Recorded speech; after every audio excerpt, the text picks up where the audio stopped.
Hey, it's Eric Newcomer. Welcome to the Newcomer Podcast. A really exciting episode this week. We're talking to a whistleblower. Frances Haugen, the Facebook whistleblower, is on the show. I feel like we've been building to this for literal years. I've been talking about Facebook's content moderation, the implications of her release to the Wall Street Journal of the Facebook files and her decision to go public. And we really got into the substance of it. I feel like so much of the discussion around social media moderation is sort of built for a simplistic public consumption. And I really tried to get into the meat of these issues and what potential policy solutions there are. So give it a listen. Frances Haugen, Facebook whistleblower, welcome to the Newcomer Podcast, author of The Power of One. Thanks for joining me. Thank you for inviting me. Happy to be here. I have followed your story, the Wall Street Journal reporting, now the book, super closely. So really excited to have the conversation. You know, the Facebook Files series and sort of the complaints about Facebook can be so sprawling. Like there's so much to it. So I just wanted to start off the conversation. If you had to sum up the top Facebook sin or your like main core objection, what is your top Facebook objection? So I would say the through line that goes through all of the different kind of shocking, headline, exclamation mark type things that came out of the Facebook files. And to remind people who maybe don't remember exactly what happened about 2 years ago, it ranged everything from Facebook knew there were human traffickers on the platform and worried more about offending the buyers than the people being sold. Or Facebook had lots of research on their products making kids unhappy, making them depressed, facilitating eating disorders, refused to hand it over to the Senate when asked. Went on and on and on. But the thing that was the common through line, I would say, through all those things is we live in a world where Facebook has to report publicly its profit and loss numbers, its expenses, like how it got to that profit and loss. But it doesn't have to report a social balance sheet, like what's the social costs of making those dollars? And for most other industries, those public costs, those externalities are very obvious. It's pollution in a river, it's pollution in the air, it's forced labor. We can see what's going on. With digital products, you can take from the social side of the balance sheet and make your economic balance sheet look a lot better. And that's the core problem that is repeated over and over again across all of these harms. Yeah. And I mean, that really sort of comes through in the book. I mean, you make the point that Apple, it would be sort of visible with a hardware device, whereas with a social media company like Facebook, it's less visible.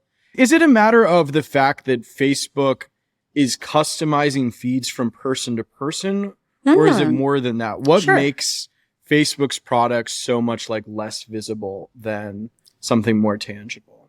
The point I make in the book is if you go search for Apple whistleblower, you don't find a lot. There are occasionally Apple whistleblowers, but they're not like Facebook whistleblowers. I always kind of bristle when people describe me as the Facebook whistleblower because there's a new Facebook whistleblower every 2 weeks, often with really big revelations. It's not like there's one person in the company that's feeding all that out there. It's like a whole range of conscientious people who know the public need to be brought in. So you can ask the question, why is that? Why is it Apple isn't producing the same volume or intensity of whistleblowers? But I think it's that when Apple launches a new iPhone, within a couple of hours of that iPhone going on store shelves, there'll be YouTube videos live, already live, where people have taken apart those phones and confirmed, yes, that processor is in there. Right. They'll be like, they added a hard drive and now the hard drive's slightly slower because of it. And yeah, exactly. It's very visible to people. But when it comes to what I call opaque systems, and more of our economy is going to be run by opaque systems. So that's things like a large language model that lives on a data center, and all you see is the outputs. You don't see the inputs. You don't see how they're manipulated. It could be a social media site. So like you said before, is the problem because we all see something slightly different? That's definitely a huge part of it. So if we were talking about Google, have you ever programmed before? No, I'm not a programmer. I know you're not going to believe me when I say this, but if you and I sat down for 3 weeks, I could teach you enough programming that you could ask real meaningful questions about how Google works. What's getting distributed, what's not getting distributed, how prominent are different kinds of things, what kinds of answers does Google give? If we want to do the same kind of accountability 101 for Facebook, for Instagram, don't even mention TikTok. TikTok's way harder because it's video, right? It's bandwidth intensive. You know how much harder it is to do a video podcast than an audio podcast. We'd have to recruit 20,000 volunteers and convince them to install software on their phones that would send back what they saw on these platforms. It's an entirely different order of magnitude in terms of difficulty. And Facebook knows that. With TikTok, sort of, I really understand it, right? Where it feels so tailored to the human being, and it's sort of machine learning driven, where it feels like, is there even someone over at TikTok who really gets exactly why I'm getting what I am? I mean, but Facebook, at least in the beginning, was supposed to be more like network based and like friend based, which felt like, easier to trace. Do you think it's totally moved away from that, or why is Facebook so much harder to follow than at Google? So by the time I got to Facebook in 2019, 60% of everything people in the United States viewed came from a Facebook group. It wasn't content from your family and friends anymore. It's one of these things where one of the projects my nonprofit is going to work on, it's called Beyond the Screen, because we help people see beyond their screens, is doing a simulated social network. Because, it's like you brought up before, a lot of people, if you were to stop them on the street and say, what is Facebook for? They would say, it's about connecting with my family and friends. But if you were to actually go and look under the hood, that product where the only things you saw in your feed were things that your family and friends posted, that world is long gone. And the reason why it changed was Facebook is an advertising supported business. As you scroll, you see an ad, they make money. You click on that ad, they get money. They have a motivation to get you to consume more and more higher value ads every single month. The more time you spend on the platform, the more content you view, the more ad dollars come in. They had a huge motivation to figure out how can they make sure your feed is always full of really stimulating content. What's interesting about TikTok is TikTok said, hey, we don't want to wait to get critical mass. In the case of Facebook, or like creating a Facebook competitor, when the expectation from the user is the things that I see come from my family and friends, you have a chicken and an egg problem where you need to get all of the person's friends before the person wants to join, right? Like, how do you make that happen? With something like TikTok, or now Threads has a very similar model. That's Facebook's new Twitter competitor. Right. There's much less of a user promise of what you're going to see. So when you show up, they don't have to wait for critical mass. They just need to entertain you. But at the same time, now you're putting yourself in the hands of an algorithm. You better understand what the biases are in that algorithm, what it shows you and doesn't show you, because now the algorithm is in control, not your friends and family. You brought up Threads, and I too see the similarity with TikTok, where it's, it's bite-sized, it's not as tied to even like a follower network as Twitter, because they needed it to work right away. So it feels like, oh man, this is going to be really powered by machine learning pretty quickly. Like, as a reporter, it's funny to see sort of the reporter class sort of embracing Threads at the moment, when I feel like, 2 years ago or more than that, they would have been so negative and apprehensive about trusting Facebook. I'm just curious, like, watching the sort of pretty upbeat response to Threads. What do you take from that? And like, are you surprised that there seems to be some media trust of Facebook right now? Well, I think that's one of those things where the trauma the Twitter community has faced in the last year is pretty intense. It's one of these things where, Twitter never really went down that often. Now it goes down regularly. It used to be, as Jack Dorsey, the former CEO, has pointed out recently, it used to be basically when you posted, things went live instantaneously. And now he flagged that there were now, a minute or two delays between when you posted and when it went out to people. I think Elon Musk really gave himself an incredibly hard hill to climb when he bought the company using so much debt. Because when that happened, it meant that he put a clock on himself. He has to make $1 billion of profit a year on a product that was maybe breaking even before he bought it, which is really hard. And he's had lots of advertisers flee. So I think there's part of the positive reporting on Threads is that people really liked having a space to discuss ideas, to discuss issues. And the idea that they could have a space again feels really good. Just to say another way, it's like people were so frustrated with Twitter that gave them some openness to trust Facebook again, or Meta, whatever we're calling it these days. Anyway, continue. It's interesting. Like, I don't know if this is still true, but people were reporting the first day or two of Threads, you weren't even given the option to just receive content from people you chose. Like, it really is like TikTok in that way, where you have to put yourselves in the hand of the algorithm and be like, algorithm, may I please have there's no things? follower feed. Does that mean you haven't downloaded it? Are you personally? I have not I have not. It's not that I'm unwilling to download it. I just haven't gotten around to downloading it. And I, as someone who worked on Google Plus, so for your listeners who may not remember, tech 12 years ago. Cut. Yeah, Google said, hey, there are flaws with Facebook. Like, we should make a version of Facebook that doesn't have those issues. And in reality, they were trying to go after the personal social media market. That's like you connecting with people you know. But because they wanted to grow so fast, they basically made something very similar to Twitter. And, growing too fast is actually a problem, because it means that when people go and take that chance on you, they don't land in a functioning community. They land in chaos. And they don't really understand what the point is. They don't understand what the point of this place is. It doesn't feel like a place. And they move on. And at least some of the initial data around engagement, it seems like that's a very similar problem to what Facebook is facing right now. People were willing to download it with Threads, I mean, one thing Facebook did differently is they pre-populated it with all these celebrities. Yep. So they had that, and they had obviously the Instagram sort of connection to flow people in. But I agree, there's a lot of similarity, especially in, is it Google Plus? Man, I can't even remember the name. You just said it, Google Plus. Yeah. Yeah, Google Plus. They got a ton of users in the beginning. I was on it for a second, and then it sort of faded. So it's very possible. Threads takes that same arc. I don't think that's my personal view. Is that a prediction, or do you think this will be like a Google Plus situation? I think one of the things that's interesting about Twitter is the way I sometimes like to frame Twitter is fueled by content from a relatively small fraction of its users who are most interested in the thoughts of that other small fraction of users. So I talked to a law professor who is regularly cited in tech discussions, and she was like, I use Twitter to hear from 300 other people.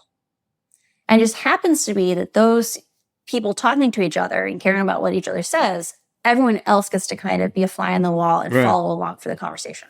There are people like Elon Musk who love raising up their followers and having direct conversations with a wide swath of people. But I'd say the fuel, the real core of Twitter is those, communities of connection.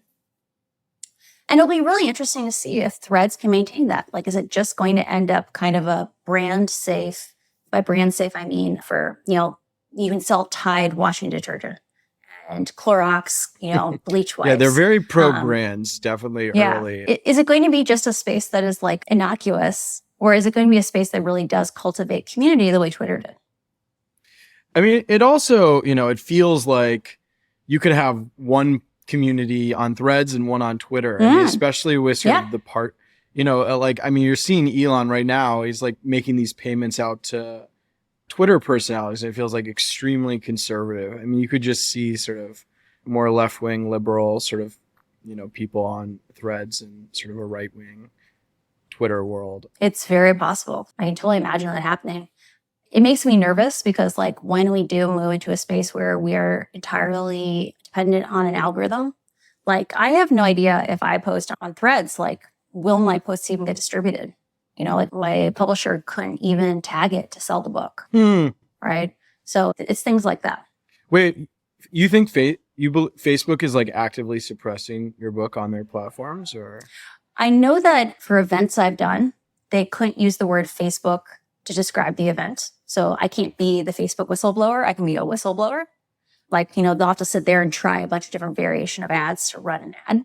Wow. What I was told by my publisher was, they sell lots of books. They post about lots of books on Instagram. They went through and tried to tag my book, And they got back an email saying that it violated the commerce policy for Instagram. And they pinged their like concierge because they spend enough money on ads that they get, a human Right, to exactly. talk to. Right. And the person was like, I don't know why this would violate the commerce policy. I mean, there's not like nudity, there's no violence, Right. whatever. And so they don't know why. I mean, do you think Facebook just has a blanket ban on people using the word Facebook? Ooh, I don't know. I've had other experiences, like the Nobel Peace Center had an event that I spoke at, and they had never had an ad blocked for being a political ad until they advertised my event. And so think about that. Like, do you think the events at the Nobel Peace Center are political? Right. I think most of them are, right? So it is what it is. Have you interacted much with Facebook otherwise, or like have you had any direct engagement since you left? I think if I was more of a troll, I have a little bit of troll, not like a huge amount of troll in my heart. I have like enough troll for spark, right?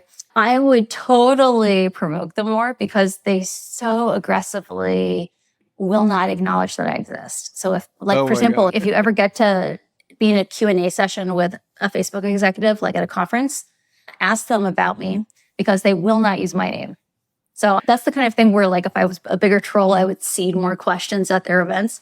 But, I have other things to do. So back to sort of the core disclosures, in the book. And I mean, clearly you talk about sort of them lying. And I'm just curious, like, what you think sort of the core or like great examples of like Facebook's deceit have been. Because I mean, there's obviously they have such an information advantage where it's like they can just run circles around anybody trying to scrutinize them because they understand the platform so much more. But the cases where they were, lying. Flagrant. So I'll give you an example. This is one of the core parts of my complaint.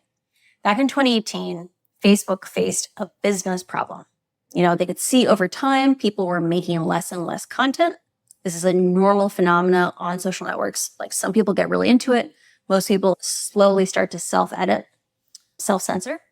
And they tried a bunch of experiments on you and I to see, could they induce us to produce more content? And one of the things, I know, it's like, guess what? You're experimenting on every day, every time you're on one of these platforms. So it turns out if they artificially get you twice as many likes, and the way they do this is they just keep showing your post to more and more people until you get to that number of likes. If they can get you up to, twice as many likes, you produce more content. It's a very clear, like, dose response thing. If you feel more social rewards, more little hits of dopamine, you make more content. Right. So they came out and said, we don't want people mindlessly scrolling. Mindlessly scrolling, that's bad for people. So we're no longer going to prioritize content on Facebook based on how much time you're going to spend on the platform. That's like, it could be a proxy for like how much you enjoy consuming things. Instead, we're going to reward meaningful social interactions. Yeah, I remember. So I think about a phrase like that. It's like, what is a meaningful social interaction? Something that, like a day later I'd reflect on and say, oh, that was like a good thing. And I'm like glad it happened. It has some or maybe like your friends shared something really revealing and you wrote a comment saying, that's hard. I'm really glad you shared that. That sounds like a meaningful social interaction. In reality, it was just, was there any social interaction? Right? So you could put bullying or hate speech in a comment, and that would be considered meaningful social interaction. And within 6 months of this, researchers across Europe on the left and the right, political parties on the left and the right, were telling Facebook researchers, we know you changed the algorithm. It used to be we could post like a white paper on our agricultural policy, and we get it. It's like not the most thrilling thing in the world. Didn't get a lot of comments, but we could see from the stats that people spent time with it. They read it. Now, if we post that same kind of, bread and butter content, nothing. It's crickets. Like, we're being forced to run positions that are so extreme that we know our constituents don't support them. But like, our job is to run social media. Like, we have to like put stuff out there and it has to work or we'll lose our jobs. And what's kind of crazy about this is, in some ways, Facebook acknowledged implicitly they had a problem because they Mark Zuckerberg put out a white paper probably one of his employees. It's like 5,000 words long. I really doubt Mark wrote it. It said, hey, this engagement-based ranking thing we just launched, there's a problem, which is people are drawn to engage with extreme content. But don't worry. We ask people afterwards, did you like it? They say no. We're going to protect you from the most extreme content by taking it down. We're going to have these magical AI systems. And even their solution to their first lie was another lie. Because those systems that they claimed we take down all the bad stuff, they were only successfully removing 3 to 5% of things like hate speech, or less than 1% of violence, right? It's kind of crazy when you think about it. But they told everyone from Congress to, the teachers unions, like, we're protecting people. But in fact, it was all kind of smoke and mirrors. I think this is the policy solution you want, or at least the one that would seem to sort of come from what you're saying is like, okay, some sort of disclosure where, outsiders can sort of track how this is all happening. I mean, how possible is that? I mean, every social media network is so different. I'm a capitalist. I want companies to be able to change and react. And like, you don't want a bunch of laws that like say, oh, you need to disclose things this way. And so now you're forced like with a certain type of, the same network you've had instead of evolving. Like, how would you see a disclosure regime working that still allows companies like Facebook to be flexible and to change? Let's actually unpack for a second something you just said, which was, I think a lot of people don't sit and think about, what's the menu of options when it comes to intervening in a problem as complicated as this. Right. I'm really glad that you brought up the idea that these companies grow and change, or that, the next one to come along might not fit the exact same mold of this one. Right. One of the ways the European Union handles that flexibility, and to be really clear, like, this kind of way of doing regulation, of saying disclosure and transparency, is instead of something like what's happening in, say, Utah, where Utah is coming in and saying, this is how you will run your company. If people are under 18, they have to have parent supervision, no privacy for kids, their parents can see everything. Or like Montana coming out and just flat out banning TikTok. Those are kind of, we'll call them building fences type rules, where we're like, oh, this is the fence you can't cross. And the thing about technology is it moves and changes, and they're very good at running around fences. Right. So the alternative is something like what the European Union passed last year, which is called the Digital Services Act. And the Digital Services Act says, hey, if the core problem, we started at the beginning of this conversation, if the core problem is a power imbalance, right? Like the fact that you can know what's going on and I can't know. Let's address that core problem, because a lot of other things will flow downstream from it. So they say, hey, if you know there's a risk of your product, you need to tell us about it. If you discover one, if you can, imagine one, you need to tell us about it. You need to tell us your plan for mitigating it, because it's going to be different for every platform. We want to unleash innovation. And you need to give us enough data that we could see that there was progress going on to meet that goal. And if we ask you a question, we deserve to get an answer, which sounds really basic, but is not true today. I've been asked questions by governments around the world that are very basic, like how many moderators speak German? I've gotten that question, but for different languages all around the world. And it's because Facebook doesn't have to answer. They don't even have to answer things like how many users are there in your country. Which is extremely frustrating, given that Facebook's stance has always been, or their move has been like, regulate us. Like, not all these decisions should be made by a private company. Like, and then it's like, oh, well, then why don't you give at least the governments around the world the information they would need to write good regulations? So, I mean, obviously you're talking to a journalist, so disclosure is always going to be something I'm going to cheer for, but certainly a frustrating situation. To provide a roadmap, though, so my nonprofit, it's called Beyond the Screen. One of our core projects is called Standard of Care, where we are working to build out a wiki that people can contribute to around identifying the problems of social media. What are the surface areas, or we call them levers, for preventing or mitigating harm? And then what are the strategies for pulling those levers? So just to give context on that, a lot of the problems around kids, a lever that is common across them is let's keep under 13-year-olds off these systems. But when the kids advocates talk about technology, they often don't know what's possible. And so they'll settle on solutions that might seem obvious but have problems. So for example, in the case of the lever of keeping under 13-year-olds off the platform, they'll say, let's check IDs. which I don't think you want, I don't think I want. It also just doesn't work. Right. But if you'd gone to a technologist and said, hey, I have this lever, let's keep under 13-year-olds off the platform, that technologist could come back and say, here's 10 or 15 different ways to find under 13-year-olds. Some of it's really basic, like kids will say, I'm a fourth grader. Or things like, I learned this one from a principal. Kids report each other, like to punish each other. It's like, you're mean to me on the playground and I'll report your Instagram account. And as soon as you find 10,000 kids, you can find all the other ones. And so the way I think this could tie into transparency is once we have a menu saying these are the harms, these are the surface areas, the levers for addressing each of those harms, you can come in and say, okay, then we, at a minimum, like I think there should be raw data access for researchers.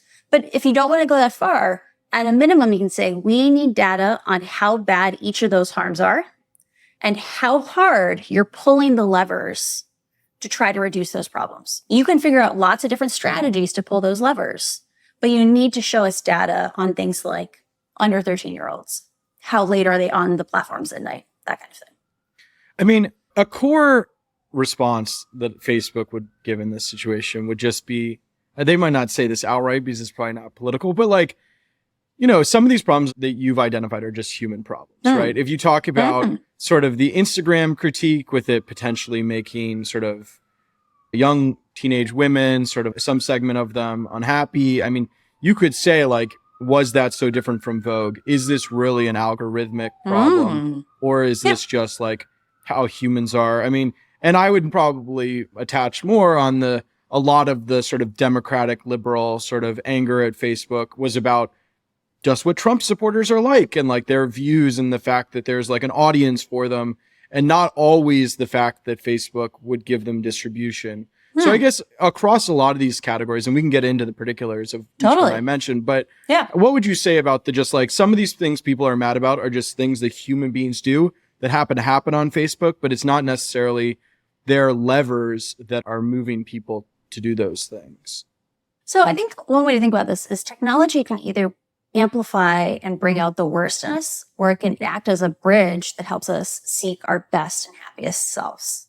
So I totally agree with you that, there have always been teen girls that were unhappy about their bodies or how nice their clothes were. But there are a limited number of pages of Vogue every month. The second time you read Vogue, you're going to have a different impact on you than the third time you read Vogue, or you're going to get bored of it. And in the case of something like Instagram, Instagram progressively pushes you towards more and more extreme content. So I'll give you an example. I had a journalist reach out to me for an interview, and he explained to me that he had just had a new baby. So this is a healthy, happy baby boy. He's a modern father. He made an Instagram account for the baby. That baby had maybe 5 or 6 baby friends. Everyone here is a healthy, happy, cute baby. He's only ever clicked on or commented on happy, cute, healthy babies. And yet about 10% of his feed was children who were visibly suffering. So kids who had gotten in horrible accidents and were disfigured, disabilities and deformities that looked really painful, kids dying of cancer in hospital beds with tubes coming out of them. And he was like, Francis, how did we get from healthy, happy babies to this? Like, what happened? I've only ever clicked on the happy content. And I was like, well, the AI knows very clearly you like babies. You've made this whole little baby-centric world. So it's showing you content and knows that people who like babies have trouble not engaging with. And I want to be honest, even if you're not clicking like on that content or sad or whatever, you probably are lingering. Right. And a lot of these AIs have dwell. The fact that you paused is a signal that you like that content. And so, he's old enough and, cognitively mature enough to see something weird is happening. With a 13-year-old girl, she might start out by looking for something like healthy recipes, and just by clicking on the content, get pushed over time towards more and more extreme materials. And we see these reports from things like child psychologists who say, I have these kids in my practice. They come into their appointments and say, I'm trying to make better choices, like I'm trying to follow the program, but it follows me around Instagram. And right now, we live in a world where we don't have consumer rights to really basic things like, should you be allowed to reset an algorithm without losing all your past. So like those kids are being forced to choose from their past, all their memories, their friends, and their futures, because an algorithm wants to keep them from moving away from something that was hurting them. I'm sure you saw, if you want to delete threads, they say you have to delete Instagram too, which is just like insanity. I mean, it's like, oh, we know you love this other thing. I'm much more supportive of we should regulate tech through laws that like correct it rather than the sort of huge antitrust push. I mean, to me, like things as simple as just like the push notification hacking. Like we need to escape a world where like tech companies are allowed to use sort of little badges that psychologically drive us crazy that don't show like actual alerts. But the problem is you write that rule, like I'm sitting here, like I'm frustrated with like Facebook, and I'm like, why is Facebook showing me this group that I never use, but it knows I love to clear algorithms? We should ban it. But then, for the next startup that's trying to build and doesn't know anything about, it's just like it creates a huge regulatory burden that could end up helping Facebook. So this is part of why we want to do our standard of care project, right? Like right now, Facebook has a really huge advantage in that they have done research in this space for decades and decades. Not decades, 15 years, 17 years, somewhere in there. I guess they are coming up on 20 years because it's 2023 and they were founded in 2004.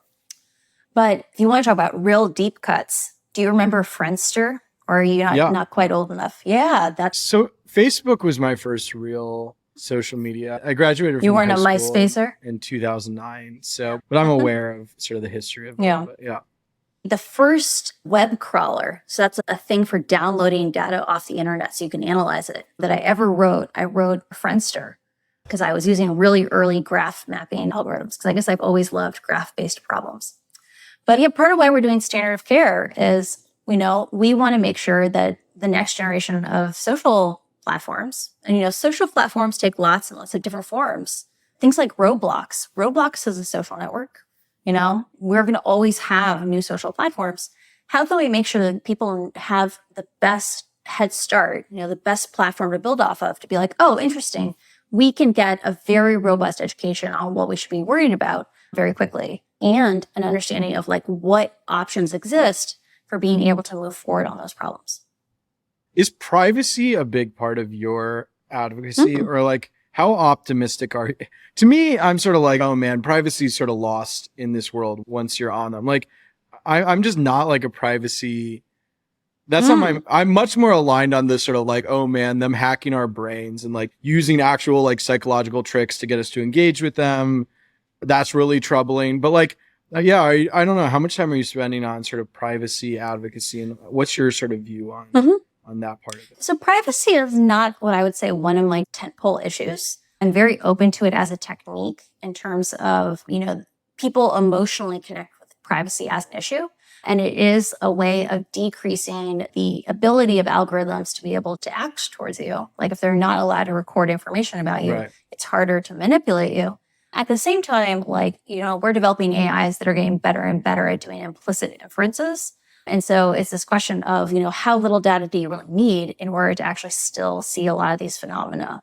And also, I think it's one of these things where it's like, I don't think you can write privacy laws that are going to strip enough data to actually neutralize the problems that we're talking about here. I'll give you a really basic example. One of the big ways you reduce misinformation on something like WhatsApp, which is end-to-end encrypted, it's private chat, is you say, hey, as something gets reshared, so there's a chain of reshares. So I got it, I reshared it, my friend reshared it, on and on and on. When there's a chain of reshares, once it gets 5 hops away from the person who created it, say to them, hey, you can totally spread this further, but you have to copy and paste it. You have to make an affirmative action to continue forward it. That kind of change doesn't, allowing that, not allowing, that's not really a privacy topic, but it's one of the most impactful things for safety. So I'm very pro privacy legislation if people want to push it. I think it can have a really positive impact on a lot of the problems I talk about. But it's not going to intrinsically solve all the things that we're talking about here. Right. No, that makes a lot of sense. I sort of alluded to the political piece of this, sort of digging into that section. I mean, the political asymmetry in the United States and like how that affects conversations about Facebook. Like, to me, it's like pretty obvious that like Trump supporters, Republicans, like are behaving in sort of different ways than Democrats and spreading generally more false information. And like, it's very awkward for Facebook, certainly, and for politicians, or, well, I don't know, journalists can sometimes sort of have trouble sort of highlighting that asymmetry. I don't know. What's your view on it? Do you agree with me that there's like a sort of partisan asymmetry there, and that is sort of creating some of the problems about how Facebook is able... Facebook doesn't want to target Republicans because then they're going to get a lot of heat from Republicans. And so then they're not willing to do sort of things that would have a asymmetric outcome, I guess. Do you agree with that is sort of the question. Facebook has spent a lot of money trying to frame the issue of what can be done about any of these online safety problems in terms of freedom of speech versus safety. And they get up there, and this is a real quote. Mark Zuckerberg went on a podcast and he was like, I've really grown a lot in the last year. This was like, I don't know, a year after I came out, 9 months. I've really grown a lot in the last year because I've realized sometimes if you stand up for what you believe in, you're going to be unpopular. And I'm a defender of freedom of speech. Right. And what I found so aggravating about this is like, that thing we just talked about with WhatsApp, when you cut the reshare chain at 5. Right. If you do that same thing on Facebook, but you cut the reshare chain at 2, it has the same impact on misinformation as the entire third-party fact-checking organization. And you're not picking and choosing what are the good ideas and the bad ideas. And I think right now, a pattern we see across the world is if you are a political party that is not in power, you have more of a motivation to figure out new technologies, new ways of reaching people, because you're the party that's out of power. You don't have the advantages of being an incumbent. And so if we were to roll back in time to, say, the Obama presidency, like the first one, when Obama got elected, he did a lot of techniques with technology that no one else was doing. They were monitoring, what's known as A/B testing emails. So they would say, if Obama holds a puppy, how much money do we make? If Obama's there with his wife, how much money do we make? Do people sign up for the XYZ thing? He had a motivation to do that because he was the scrappy incumbent. And so I think when we think about these things as like there is a partisan lean that, one side is maybe playing the game a little harder than the other side, I think one way to think of it is that it's just a question of like who is or isn't in power. And so what I always try to say when I speak with right-leaning voters or right-leaning podcasters, if you have any suggestions for ones I should go on, I'm always trying to reach out to a more and more diverse audience. If your listeners can think of great ones for me to go on, email me at francis@francishaugen.com. What I would say is, if you care about freedom of speech, you should be demanding transparency about these censorship systems. Right. When I talk to women's rights advocates around the world, all of them have been kicked off Facebook because these AI systems are so crude that if you talk about violence against women, the AI thinks you're committing violence against women. Like, if you really care about freedom of speech, you should be marching on the streets for transparency. And I think that's a space that we should all be willing to work in.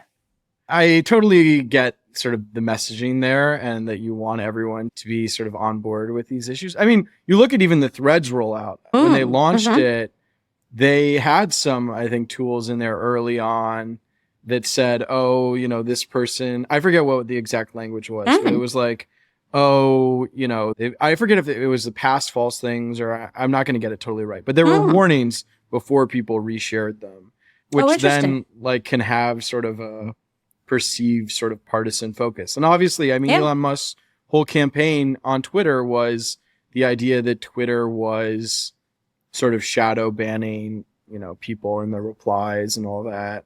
Yeah. I don't know. I guess the question there is like, clearly what we're seeing is there is some sort of right-wing backlash to cases where social media companies try to do what you're saying, which is sort of either flag or not sort of emphasize things that violate their policies. I think this, again, it's one of these things. I actually worry about this a lot for AI safety.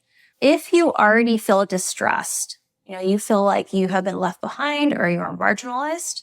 And, I grew up in Iowa. Like, I have a lot of empathy for Republican voters today. Iowa has been left behind economically in a pretty dramatic way. That if you already are feeling a little that anxiety about the idea that people with power don't really care about you, it's very easy to read into when a moderation system takes an impact that you're being singled out. And I think this is also true for, say, African-American or less affluent people who participate online. That you see very similar things where African-Americans will get sanctioned for hate speech because these systems are not very well done. And so I think there's a fear, and this is a fear that could be addressed by being more transparent of saying, hey, we're going to actually let you see what we're doing. Because in the case of AI safety, you're already seeing people come out with calls of saying, I don't want systems that have been aligned with the public good. I want true or real AIs. Right. And I think that in both cases, either what conservatives are saying about content moderation on threads or AI safety, when people feel like it's out of their control, when they feel like something's being done behind the scenes, they object to it.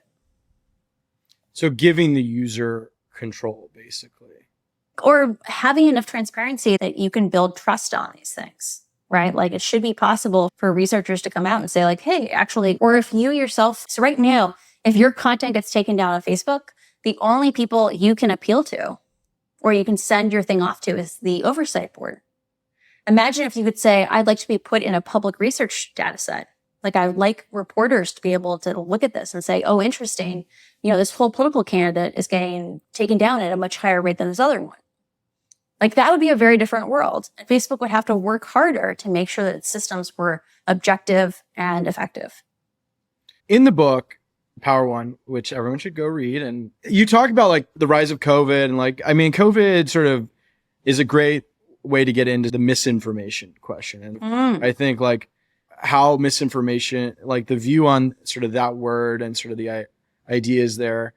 What is your view on how Facebook handled COVID? Are you supportive of, tamping down on people who were skeptical about the origins of the vaccine or skeptical about the vaccine? Because that fits right into this sort of partisan thing where there end up being sort of sides that align with parties that fit onto these. So yeah, how do you score Facebook's handling of COVID misinformation? Oh, great question. God. It's interesting. My criticisms on Facebook are much more the part of the book that I think you're alluding to is, when they went and divided up the United States into 600 communities. So think of a community as you enjoy the same kind of groups, you follow the same kind of pages, you post on the same kinds of topics, you click on the same kinds of topics. Imagine you put people into communities that were between 500,000 people and 3 million people. If you went and said, how many of these communities make up 80% of all the received COVID misinformation? It turned out that 4% of the US population fell into communities that got 80% of the COVID misinformation. Right? So you and me, average person, gets maybe one piece of COVID misinformation every couple of days, once a week. For a small fraction of people, they were getting whole streams of it. It's what happened with the January 6th people, but for different groups, different ideas. And part of that was because the way Facebook was designed was if you have a post that is really controversial, has a big fight in the comments, every new comment makes that post new and can show up at the top of your home feed again. And so there were a few communities where, COVID had a really intense emotional valence. Those communities actively censored out voices that said anything different, and they became these kind of echo chambers. And so I think there's interesting conversations to be had around how do phenomena like that occur and what other contexts are they happening in?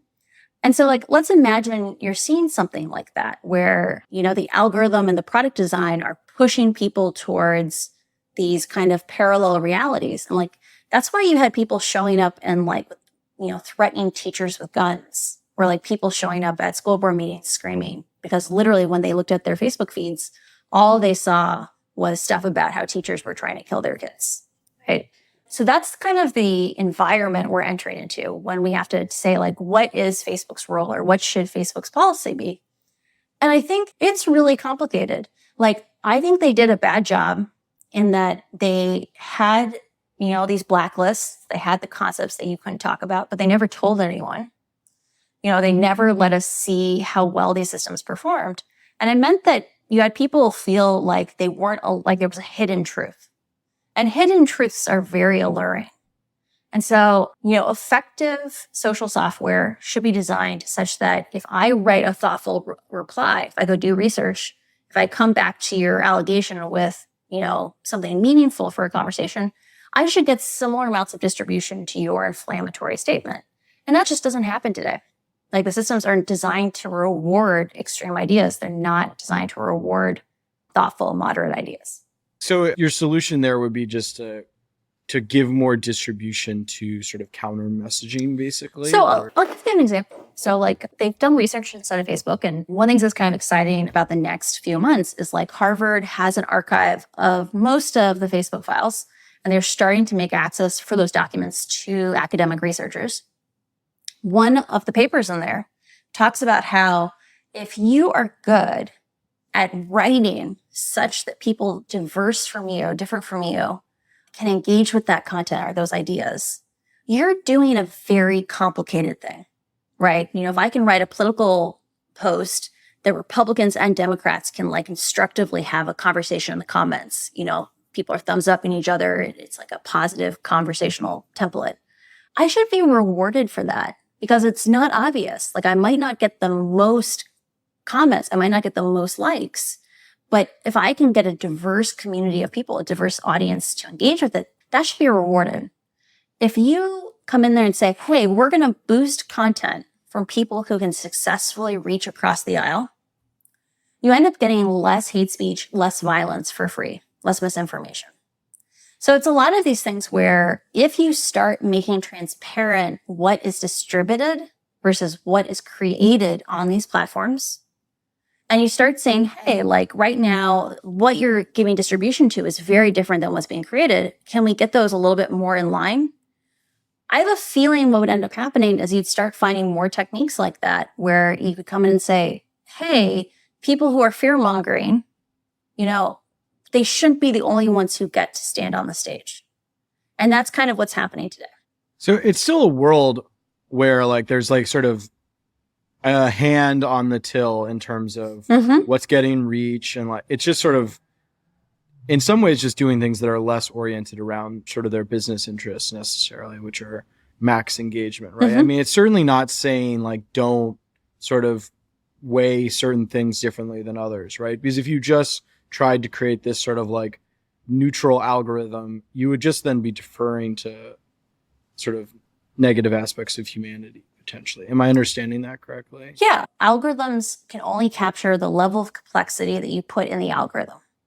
So if you come in there and say, hey, people developing compulsive behaviors, right? So in the case of kids, something like 8% of kids say that they can't control their usage and it's hurting either their employment, school, or their health, right? Think about that, 8%.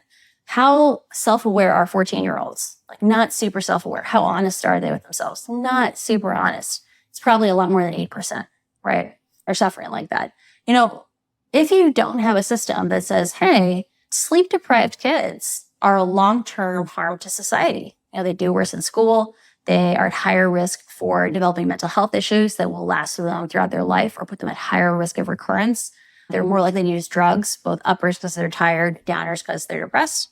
If you have an algorithm that just is like, how many clicks can we get? Like, how much ad revenue can we get? You don't capture those kinds of social costs. And so I think there's a huge opportunity where if you just come in and say like, hey, with cars, if you have a car accident, everyone gets to see the car accident. Everyone gets to see the body on the ground and see that your seatbelt didn't work.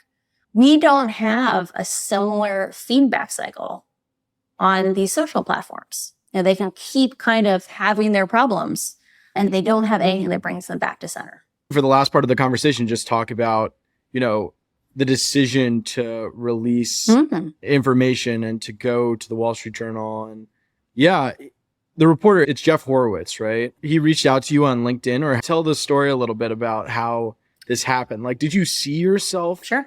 like as a whistleblower before you heard from him? I had been contemplating for quite a while, like, would I have to come forward at some point? Like, I had a chance to talk to my parents about it a large number of times, just because like what I was seeing on a day-to-day basis while I lived with them during COVID was just so different than what the Facebook public narrative was on these issues.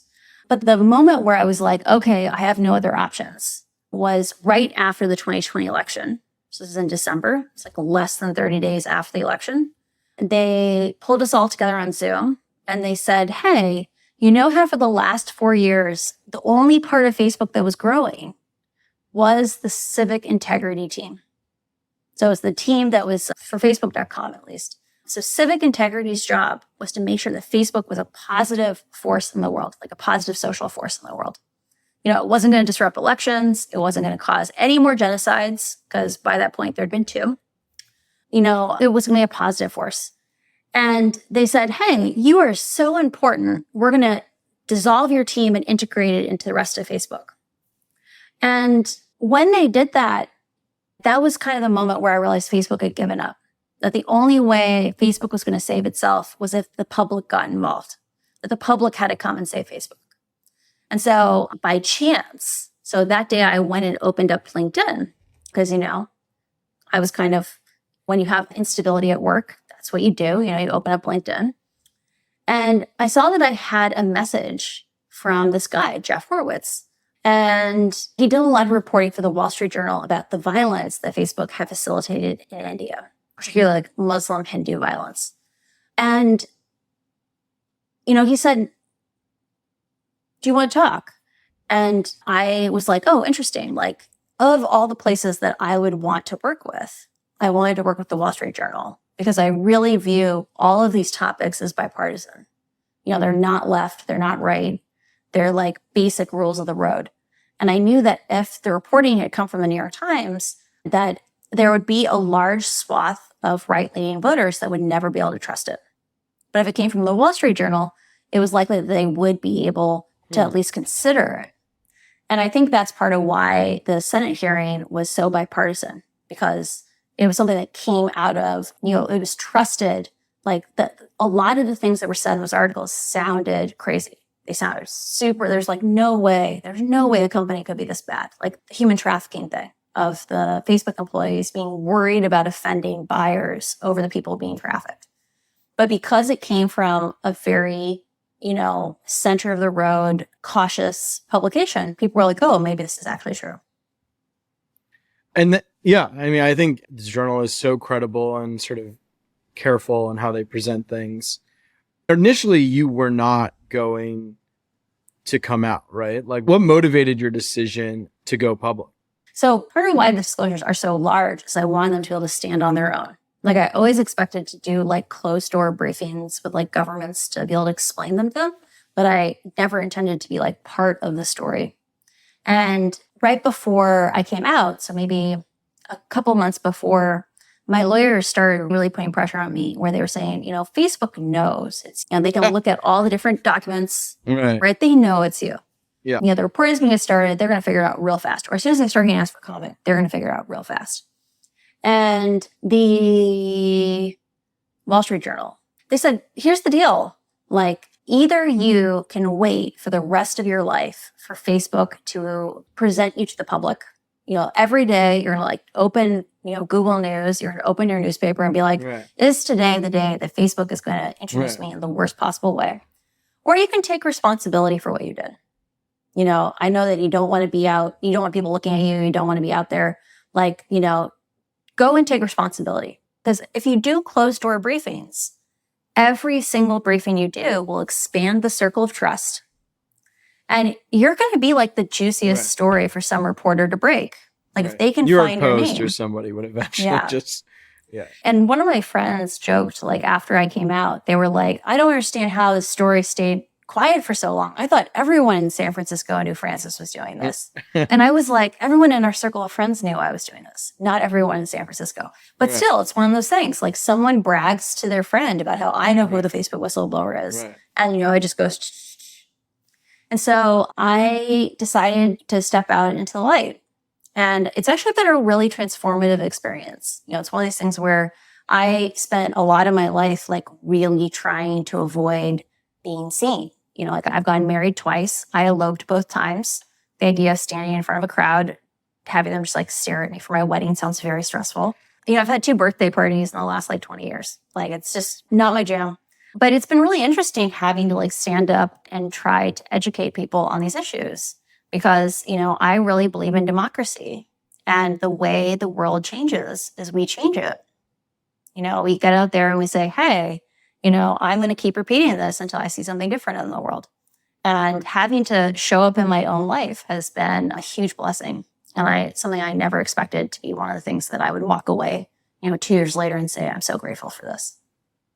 Awesome. That is a great ending to the podcast. Thank you so much for coming on, and I really appreciate talking to you. My pleasure. The last thing I would leave people with is, if you think all these things are too complicated, like these are, I couldn't understand a technical book. The whole point of the Power of One is that democracy requires an informed population. And so it is written so that if you could follow along today, I guarantee you'll be entertained and follow along the Power of One. And there's lots of fun stories and, crazy hijinks along the way, because I have always gotten into trouble, even when I didn't mean to. And so I hope you come along on this journey too. Thank you so much. That's our episode. Thanks so much to Tommy Heron, our audio editor. I want to shout out Annie Wen, our intern for the summer, who's been helping me prep for the podcast and working on punching up the show. Shout out to Riley Kinsella, my chief of staff, and Young Chomsky for the theme music. This has been the Newcomer Podcast. Please like, comment, subscribe on YouTube. Give us a review on Apple Podcasts. And most importantly, subscribe to the Substack, newcomer.co. Become a paid subscriber today. It makes this all possible. Thank you so much. See you next week. Goodbye, goodbye, goodbye, goodbye, goodbye, goodbye.